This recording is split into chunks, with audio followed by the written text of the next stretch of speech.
Well, the U.S. is deploying destroyers and thousands of Marines towards Venezuela as President Trump looks to crack down on cartels and the Maduro regime. They could reportedly reach the country's coast as soon as tomorrow. Here to discuss is Dissident Project speaker and an immigrant from Venezuela, Jorge Galicia, along with PragerU political commentator and Venezuelan political refugee, Franklin Camargo. So great to have you both on. I'm going to start with you, Jorge. What is the reaction of Venezuelans? I know you guys are in close contact with people who are living there right now. Over 70–80% of the country voted for the opposition party against Maduro. How are they feeling in this moment, knowing that these destroyers are coming so close to the Venezuelan coast? Well, first of all, Rachel, thank you for having me again. I think many people in Venezuela are extremely optimistic. They cannot really be loud about it because they're facing a terrible criminal regime. If they express their gratitude towards the United States government and towards President Trump for the pressure he's adding against Maduro, they're going to face horrible consequences. That's why you don't really see a lot of expressions coming out of Venezuela. But I have people there. I talk to them. They are happy. Yeah, I spoke to one of the opposition activists who was holed up in that embassy for over a year before she was rescued. And I asked her, and she said, it's a silent euphoria. And so while they're quietly celebrating what President Trump is doing right now in Venezuela, and frankly, for the whole Western Hemisphere, Franklin, meanwhile, Venezuelans who are living abroad are putting out the most remarkable TikTok, Instagram videos I've ever seen. You're seeing the destroyers coming into the ocean and the planes coming overhead, and YMCA playing, and just the euphoria from the dissident community who's abroad is so palpable, and thankful to the administration. Give us more context to that. Yes, the Venezuelan people recognizes that the Trump administration is probably one of the biggest allies that Venezuelan freedom fighters have had over the last 25 years. Is someone who has recognized that Maduro is not just a threat to South America, it's not just a threat to Venezuelans, but it's also a threat to the American people. And I think this is the most important thing to mention right now. When we talk about Nicolas Maduro, when we talk about the Venezuelan regime, we're not just talking about a government that we dislike or a dictatorship, a soft dictatorship. We're talking about a narco state, a government that produced over 25% of the entire cocaine that is produced in the entire world. It's also a regime that sent Tren de Aragua, the same criminal organization that killed, for example, Lakin Riley, or that killed Jocelyn Nungaray. So there is a need for the American people, for the well-being of the American people in the Western Hemisphere, to have a regime change, to stop these cartels. Yeah. But Venezuelans recognize that Trump is an ally, that the U.S. government is probably the biggest hope that we currently have. Jorge, let's talk a little bit about who else is involved with Nicolas Maduro. It's not just the drug cartels, which is serious, and I appreciate Franklin laying that part out, but it's the Chinese, it's the Iranians. Let's talk about the Chinese, because they made a huge play and got away with a lot of stuff while America was looking in the other direction, towards the Middle East, towards Ukraine, and the Chinese were making their move in our hemisphere, in our backyard. Explain.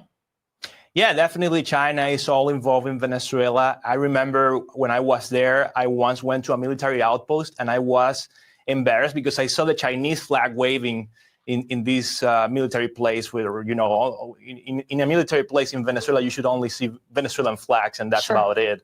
I saw a Chinese flag, I saw a Cuban flag, an Iranian flag.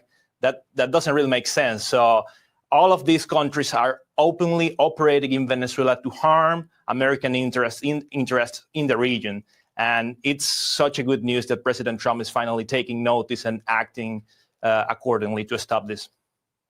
Well, we're looking at something very historic about to happen. All eyes on Latin America. If Donald Trump succeeds if President Trump succeeds in cleaning up the Western Hemisphere from Maduro and his very nefarious influences with cartels, the Chinese and the Iranians, I think it may be his greatest foreign policy success really ever. Keeping it up really with the impacts Venezuelan us. It's economy. Our backyard. So, Franklin, In this edition Jorge, of Tales of Resistance, Jessica dos joining us, and we'll be Santos takes checking stock back of with good you news and as bad this news entire from the story Venezuelan is economy. just By beginning. Jessica dos Thank you. Santos, August 21st, 2025. Venezuela is experiencing GDP growth, but inflation remains a looming issue. The Venezuelan economy is always full of surprises, and seldom of the good kind. It has been a year since the Venezuelan presidential elections and nearly 8 months since Trump took office for the second time, vowing that the US would stop buying crude from Caracas because it doesn't need it, and so that the Caribbean nation would run out of money. US policy in this short period has been a roller coaster, from direct meetings between US envoys and President Maduro to withdrawn licenses and reissued licenses. So amidst this whirlwind, it's worth asking, how is the Venezuelan economy faring? There are many ways to go about this, but as a Venezuelan would often ask, what would you like to hear first? The good or the bad news? I usually go for the bad news first, to see if hearing the positive things afterward can wipe out the bitter taste. But life's too short, so let's do it the other way around. According to official reports, Venezuela is now up to 17 consecutive trimesters of economic growth. Government and central bank representatives stated that GDP grew by 6.65% in the first semester of 2025, compared to the same period last year. When Chevron and other corporations had their licenses cancelled in May, many analysts predicted an immediate negative impact. But it looks like the economy, particularly the oil sector, managed to handle the latest sanctions quite well. Furthermore, forecasts for the rest of the year are encouraging as well. Opposition analyst Luis Vicente Leon, president of polling company Data Analysis, predicted that Venezuela would remain stable in 2025, clear of the economic contraction fears. This will mean a 6th consecutive year of GDP growth. The stability prospects are partially owed to the Trump administration's latest policy flip-flop, with the U.S. Treasury Department recently greenlighting a resumption of Chevron's operations in the country, albeit under slightly modified conditions. This shows how, with an opposition that is completely divided and marginalized, with its far-right sectors operating in the shadows, bereft of any institutional footing, the White House knows it needs to negotiate with the Maduro government. Without ignoring the pressure from the hardline factions, with their Florida base, it looks like, for now, the pragmatic approach has won the upper hand to ensure that migrant deportations continue and that corporations like Chevron do not lose their foothold in Venezuela. But up until this point, we've only talked about the oil sector. For better or worse, there is no question that it remains the engine of the Venezuelan economy. The long-standing idea of diversification remains fledgling, even if now and then we get news of progress in sectors like cement or seafood farming. At the same time, there are also growing exports of scrap metal and ferrous products, mainly to China. In the food sector, some of the main products are cocoa, coffee, corn flour, methanol, and tropical fruits. Sectors like agriculture and cattle rearing are betting strongly on having products for export. Now, what has this all translated to? Maybe this is where the bad news start. In the daily reality of public sector workers, teachers, pensioners, etc., there are no major signs of improvement. Staples get more expensive, salaries and pensions remain forgotten, and maintaining households is a permanent struggle. Some official spokespeople repeat that there are no conditions yet to significantly improve conditions for the majority, but the truth is that we've been waiting for a while now. Furthermore, since October 2024, the central bank has not published inflation figures, which is always a bad sign. I'm not sure if the people responsible believe that by doing this, people will not take note of the rising cost of living. And if we could claim that there is a sense of normalcy day-to-day in the economy, the warning signs are not going away. One of them is the familiar devaluation of the Venezuelan currency. Since the start of the year, the exchange rate more than doubled, from 52.6 Bolivars per US dollar to 139.4, August 21st. And this depreciation shows no signs of slowing down. Faced with this issue, Attorney General Tariq William Saab announced the arrest of nearly 60 people in connection with the publication of unofficial exchange rates, as well as the closure of 12 digital portals accused of manipulating forex data, but this did nothing to tackle the structural issues. Even in the absence of a centralized black market rate, platforms like Binance allow users to buy and sell, crypto, dollars with a significant gap compared to the official rate. It is not unreasonable to speculate that there are major operators who benefit from the existence of this gap. At the same time, the government threw a big celebration over topping 1 million registered entrepreneurs. This mark would place Venezuela as a leading nation in the region in terms of business initiatives. But, in reality, this phenomenon is a reflection of the multiple jobs we're all forced to take on right now. According to data analysis, the sectors of the population with the lowest incomes spend over 60% of what they earn on food. As it is, incomes allow people to survive and little more. Finally, there's a generalized concern about a lack of transparency. We hear scattered stories, an investor here, a reactivated state factory there, the magic word strategic alliance, but very few details overall. A lack of information is a breeding ground for rumors, for example, about the handover of plastic and cement factories to business groups from Turkey. Under which conditions is this taking place? Is it a concession or is there a transfer of shares? Do these companies pay taxes? We could argue that we're at war, with the enemy's sights firmly set on everything we do, and that the time is not for entertaining certain debates, or that some things should be kept under wraps. But vices flourish in the darkness, and we should worry if, apart from seafood and chocolate, we're also exporting a bit of our sovereignty. Back to the good news, all signs point to an economy that is more resilient in the face of sanctions than it was a few years ago. This should at least afford a better opportunity to think and plan ahead. Or so I hope.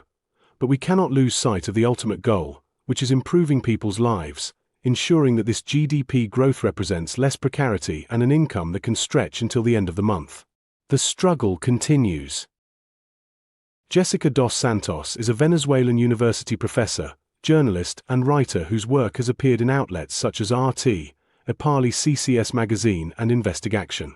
She is the author of the book Caracas en Alpargatas, 2018. She's won the Aníbal Nazoa Journalism Prize in 2014 and received honorable mentions in the Simon Bolivar National Journalism Prize in 2016 and 2018. The views expressed in this article are the author's own and do not necessarily reflect those of the Venezuelanalysis editorial staff.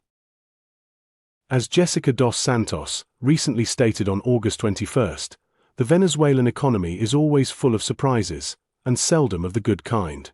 It has been a year since the Venezuelan presidential elections and nearly 8 months since Trump took office for the second time, vowing that the US would stop buying crude from Caracas because it doesn't need it, and so that the Caribbean nation would run out of money.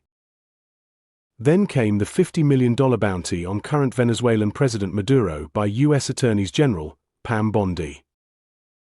Dos Santos further states, U.S. policy in this short period has been a roller coaster, from direct meetings between U.S. envoys and President Maduro to withdrawn licenses and reissued licenses. So amidst this whirlwind, it's worth asking, how is the Venezuelan economy faring? Aside from Venezuela would remain stable in 2025, clear of the economic contraction fears. This will mean a 6th consecutive year of GDP growth. The stability prospects are partially owed to the Trump administration's latest policy flip-flop, sending U.S. naval vessels to the coast of Venezuela. Is this another coup d'etat by the United States hegemony, or a concerted effort for free Venezuela of strong-arm rule by Maduro? There is no question that oil remains the engine of the Venezuelan economy. Dos Santos opining the obvious: with more proven oil reserves than the Middle East, Venezuela is very valuable. With the potential for war, or at least a military encounter, what does this mean for an investor in the Venezuelan currency? A lot. One of them is the familiar devaluation of the Venezuelan currency. Since the start of the year, the exchange rate more than doubled, from 52.6 bolivars per US dollar to 139.4, August 21st. And this depreciation shows no signs of slowing down. Echoing Dos Santos's article. Is it a wise time to invest, or divest? This is not financial, medical, legal, or even friendly advice, it's just some moron doing videos on interesting topics. Expect, historically speaking, for another Venezuelan digitally to be released in 2025, something akin to the 1 mil notes. Should you invest? Should you divest? Should you acquire more? These are questions only you can answer. Finally, the current super hyperinflated exchange rate of the Bolivar to other currencies, especially the dollar, would change if there were an execute administrative change in Venezuela. The ports, cargo ships, oil wells, refineries, and trade in general will open up between countries, sanctions removed, an all-out bidding war for the oil companies to access that Venezuelan crude.